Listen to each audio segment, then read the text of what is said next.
Virgo. How are you? My name is Lauren. Welcome to your weekly reading.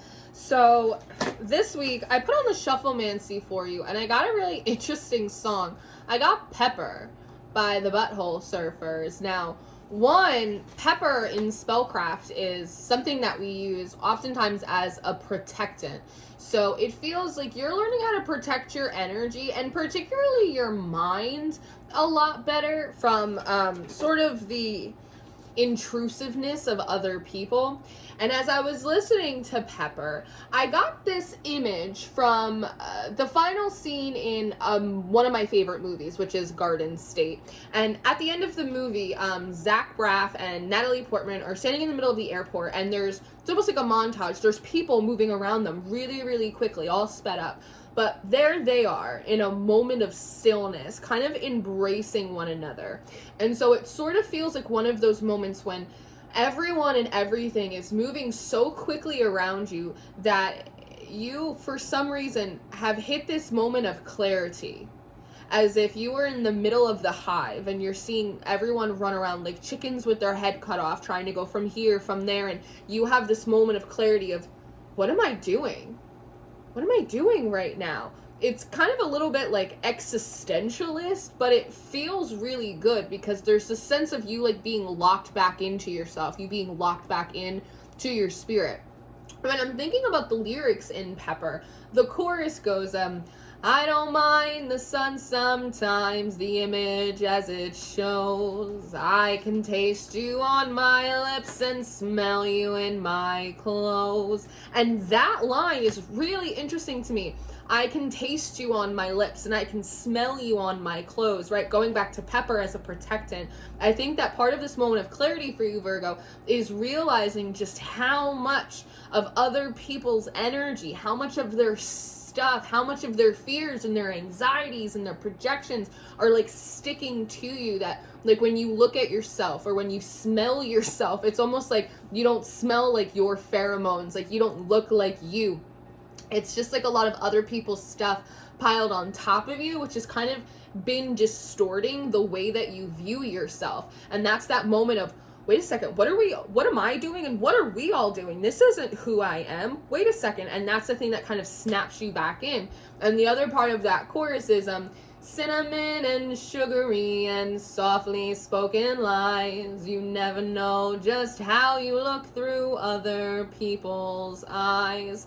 So there's a bit of a role reversal right now as well, Virgo, that you in a lot of ways maybe have been like overcompensating, feeling as though like you don't stack up in other people's eyes, right? Worried about not being good enough or smart enough or keeping up or this or that. And all of a sudden you're actually realizing that like maybe you're not the crazy one, you know? It's the feeling of like, wait a second, maybe it's not me. Maybe everyone else is actually like really struggling and they're running around like a chicken with their head cut off. And like, maybe I am the solid one. Maybe I am the one that's grounded. And maybe that there's something in that that's kind of clicking. Like, no wonder people come to you all of the time, Virgo, for solutions when they have a problem, if like they need something, because as scattered as you feel, as detached from yourself as you feel, you are actually the most grounded one in the room. You actually, despite all of the fog, have more clarity than the people around you. And so again, you maybe don't look at yourself and like recognize you, see you, but other people do.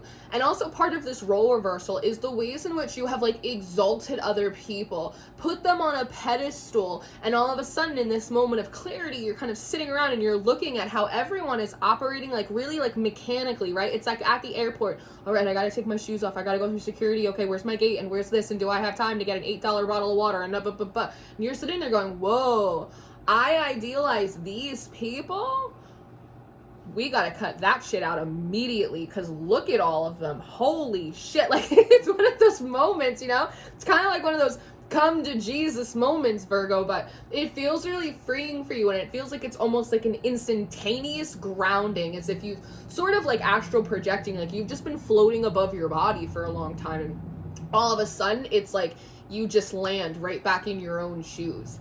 It feels really good. I also think there is a sense of like feeling kind of worried at like about like the state of the world and the state of people. You know, it's like there's a lot going on here. But I also think that it's allowing you to practice like a healthy sense of detachment. And again, like not put other people on pedestals or anything like that. The healer card from the archetype deck is coming out for you, which I think is really nice. It's interesting that this is like a 3-headed snake, which is sort of this feeling of like getting it on all sides. I think, Virgo, you're realizing that when you don't protect your energy, when you're not at home in yourself, when you're not seeing yourself clearly, these snakes feel threatening. It feels like you're constantly getting it from all sides. But when you tap into yourself, right, all of a sudden it's like you are reminded of the fact that you are like this eternal cosmic egg, constantly able of rebirth and new creation and new mindsets. A lot of people lose themselves to the fog, Virgo, and they never make their way back home. They forget who they are and they never ever remember again. They'll put people on pedestals and they will forever spend their life bowing to these people. But you don't do that. You do when you forget. But when you sprinkle a little pepper, all of a sudden you remember. It's beautiful. So I like that this card says the healer. That's so interesting. How do I want to phrase this? It's like a word play. You are healing the part of you that is so quickly prone to heal and kneel to the supremacy of other people who also have no idea what they're doing. They just play it off better than you do. And I think that there's something freeing about that when you have this moment of clarity, you look around and you go, these people have absolutely no idea what they're doing. They just make their ignorance look really good. Ooh, there's another one. Hold on. The Kiss. Oh. And the Orphan. Wow. So I think part of this overcompensation is like this fear of abandonment. If you overwork, if you overserve, if you step into that archetype that you feel like you're supposed to be, or that other people who seemingly know what they're doing better than you do are doing, then you will not be orphaned. You will be accepted. And I think that in doing that, you're realizing how you in many ways have orphaned and abandoned yourself, suppressed your own unique expression, your own inner knowing and your own inner power in lieu of like someone else's like perception, assuming that they're more intelligent or they're more capable or they see you more clearly than you see yourself. And it's not true. It's just a way in which you mimic like the rejection or the abandonment that you suffered probably in your younger years, but doing it to yourself, which is just as painful, but it does put you in the control position. But I think with the Kiss, there's like a rectification here. You're reunifying with yourself and the part of you that wants to love and accept who you are without any like contingencies, without any excuses, without any apologies. I like that this card says the Kiss, but there actually isn't any smooching on this card. But there is a bit of hand holding here, which feels really like soft and like sort of innocent. And there's sort of this sense of camaraderie as well. And so I also think that maybe there's something shifting in your social circle as well, Virgo, that, you know, maybe I'm going to say, like, maybe there is a little bit of social climbing, or maybe there is a part of you that, again, was exalting people on pedestals, feeling like, again, I have to heal, like, I have to get close to these people, realizing that they don't really know any better than you, and you actually don't really want to follow in their footsteps. And when you take them off that pedestal and you humanize the people around you, maybe you realize that not everyone's actually, like, a really good fit for you anymore. And I'm wondering if, like, this intimate, this innocence, this friendship that comes from this kiss, like this hand holding, you know, it's not people that want to dominate you, not people that you want to outrun, but like people that you're comfortable kind of standing side by side with, like as equals. That kind of equanimity is really taking center stage when it comes to your relationships, and that's what you're looking for now. Especially when I'm looking at the healer, and the orphan, it's this idea of like moving forward, you don't want to be calling people in your life that like you have to fix. And I think that you're realizing that maybe at some subconscious level, like you have called in like a lot of people into your life that needed healing, that like needed fixing. and you took it upon yourself to do that, thereby exhausting like your own reserves, or stepping into a character or an archetype or a role that maybe you didn't really want to be in, or maybe wasn't appropriate for you to be in. So some of this is also talking about, again, with Pepper and protection, boundaries, you reasserting boundaries in a way that's not defensive, but more reflective of this new sense of self-love. And so I think that moving forward, you aren't trying to call in people that require like you to be their healer, but also not calling in people that you know are going to abandon you. There are some people, Virgo, that you know are just flaky, like you know they can't be counted on, and yet there's like this wishful thinking part of you that thinks, well, maybe they'll change, or maybe they'll be different, or maybe they'll get their shit together this time. And the thing is it can really be a disservice to you when you do that, because the part of you that is really positive and sees the best in people and has this wishful thinking quality, it's not a bad part of you. It's actually a really amazing, gorgeous, beautiful part of you, and we want to keep that, but we want to apply it towards things and towards people that actually like kind of can rise to that occasion. With the orphan here too, it does feel like sometimes you call people into your experience that also have abandonment issues, and it's like they get called in, and that allows you to step up in a position where then you bond with them, or you create some kind of loyalty where you will not abandon them, and that's how you heal them, is by not abandoning them, by like sticking with them. But these are people that, again, maybe you're kind of flaky, or don't even have the ability to show up for themselves, or have the ability to appreciate the friendship that you do extend to them. And so it's like you're always at a loss, right? It's like you're always kind of running against the clock. And so I just see like a lot of shifting here with you, and how that kind of wants to change, and having this moment of clarity of, wait, what am I doing? Why is everyone running around? Why am I running around? Why am I exalting these people? Why am I not seeing myself clearly? Where did my boundaries go? Hold on, wait a second, and just kind of pulling it all back together. And I think it's almost like this very kind of stoic, kind of like King of Cups, King of Swords energy that's kind of coming back over you, where it's like you're remembering the sense that the good Lord gave you, is kind of how I want to phrase that for you, Virgo. So I'm going to go into the Rider-Waite, Six of Cups. Friends, family, our comfort zones, all of that type of stuff. It almost feels like you are redefining what your comfort zone is, which I think is really good. There's also another card that's sticking out of the deck that is really calling me. The Anima Mundi, the World Soul. I think that this is helping you learn how to not take so much responsibility for things that are not your obligation, which is like other people's healings, other people's woundings, all of that. It's sort of this idea of remembering that just as like God and the universe and your ancestors love you, everyone else also has access to the universe. They have gods, they have ancestors, everyone has spirits that walk with them. Like the forces of life cater and care and guide everyone else just as much as they do you. And so that makes it easier for you to step away from relationships that aren't serving you anymore without feeling like you've abandoned people, because no one is abandoned when there is an entire spiritual ecosystem that is here to support us, right? You don't have to take it upon yourself to heal other people, especially for wounds that you did not cause, because there is a higher source of power. There is a higher spirit within themselves that they can tap into for that healing, right? That with this kiss, the friendship, it should be equal. It should be two people side by side holding hands, right? So let's look at this healer, the King of Pentacles. There's other things for you to be doing, and I think this is part of the clarity is bringing in a reprioritization for you, Virgo. The King of Pentacles is very generous of a character, but it's also deeply responsible. He is very aware of his schedule, of his obligations, things that are his responsibility, and his need to stay on top of them.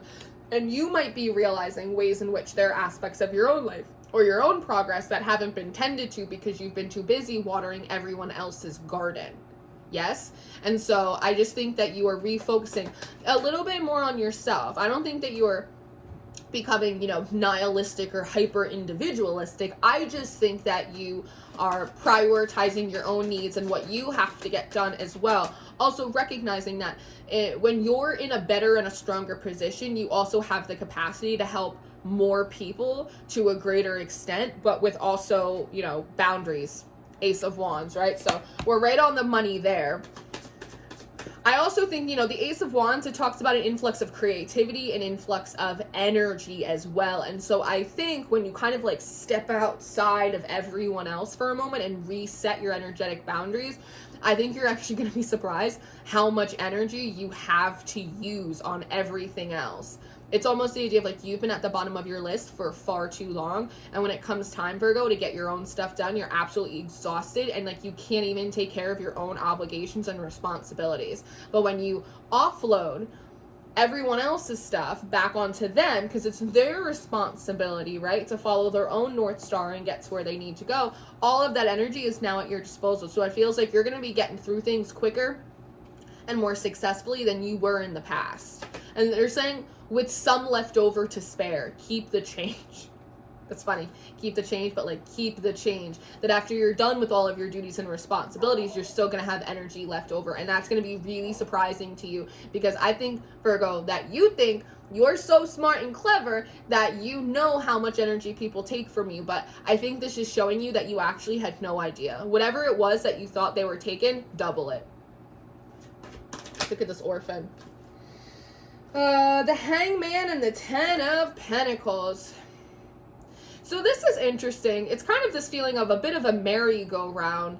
It's this feeling of, if I take too long in my own energy, if I sit this one out, if I take too much time to meditate or to come into alignment with myself or tap into the new perspective, like I'm going to be left out of the Ten of Pentacles. I'm going to be left out of the community. I'm going to be left out of the movers and shakers. I'm going to be left out. And I don't necessarily think that's true, right? It's like not all money's good money. Not all friends are good friends. Not every community is like the territory that you want to be in.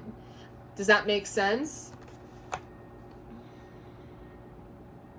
There's also something here about like an estrangement or like feeling really ostracized when you were young. Like maybe you were one of the poor kids. That's how I grew up, Virgo. I grew up as one of the poor kids, and I used to get made fun of for it all of the time. And I always felt like really shitty about myself because like I didn't live the way the other kids lived, and I didn't have what like the other kids had. And I realized that as I got older, it threw me into a lot of like workaholism because I wanted to be like those kids with the fancy lunches and like the new shoes. Does that make sense? And I'm just seeing some of that kind of like reflected in this energy of like I don't want to be left out of the group that I was ostracized from anymore. And so again, it puts you in a character. It has you putting people on pedestals. It has you doing things that are not intrinsic or natural to you, but realizing that maybe like it's not about like status, it's not about income, it's not about all of that. It's about alignment with the people that you have around you. Just like, again, that Kiss card, not people that you're trying to outrun, not people that are trying to dominate you, but like real equality in your relationships based on the heart, based on a resonance of spirit. Let's look at this kiss. Ooh.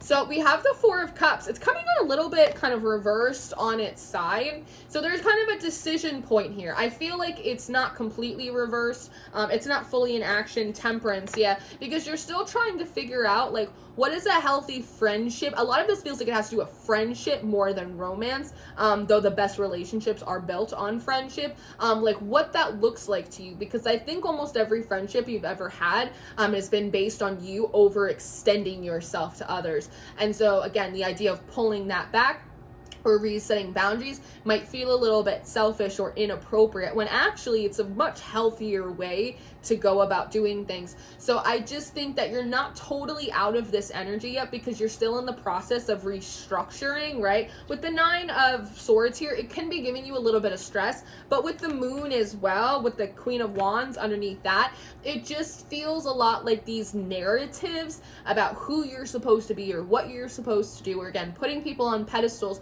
that's suppressing this part of you that is the Queen of Wands, that is an individual that is bold, that is bright, that is confident, that is free to take up space in the room alongside everyone else. Does that make sense? I hope that makes sense. So I think that this is a transient energy. I think you're going to move through it relatively quickly. And I think with the Aquarius new moon that's coming this weekend, it's a good time to set new intentions, especially Aquarius rules the 11th house, friends, acquaintances, etc. It's a good time to set new intentions and manifestations for soul family, for friends that have the ability to shine with you and not be threatened by your light, but also for you to allow yourself to shine next to other people and not dim yourself in order to make room for them. There has to be a level of trust here that like we can all shine together, that we can all eat. Heaven's not running out of blessings. Like, it's okay. Does that make sense? I hope that makes sense. And anything you want to say about the world soul? Page of Pentacles. It's time to kind of start investing back into your spirituality again. Really think about the long haul. You've outgrown your previous spiritual cycles, and it's kind of time, in a way, for one, to like bring more fun, to bring more creativity, to come back into your spiritual life, but also to start investing in it in a new way, in this new energy. It feels like your spirituality previously was a tool to help you survive very harsh seasons, and maybe not necessarily something that you were enjoying being in the process of. That feels like it wants to switch. There also may be a little bit more of a grounded approach that's coming to your spirituality, something that's rooted a little bit more in like animism, the life force spirit, and kind of all living things. It feels very much like animism. It feels very holistic. It feels very nature-based spirituality, nature-based witchcraft, that type of thing. I like that for you though. So it feels like there's sort of some new areas of interest or some new pet projects that you may be undertaking in regards to this new season in your spiritual life. But all in all, I think it all looks really good for you as you're kind of coming out the other side of this tunnel. So, Virgo, this is what I have for you. I really hope this was helpful for you. I think you're doing a really, really good job, and I know there's a bit of a hiccup right here, but I think you're going to get over it pretty quickly. I am going to go do an extended reading, so if you're interested in that, or your monthly reading for January, those are going to be the top 2 links in the description box. And I do offer personal readings, so if you're interested in that, you can book with me through my website. Otherwise, I always encourage you guys to check out Patreon. You get a lot more for your money over there, so, go get you some. I will see you later, Virgo. Thanks for being here. Bye.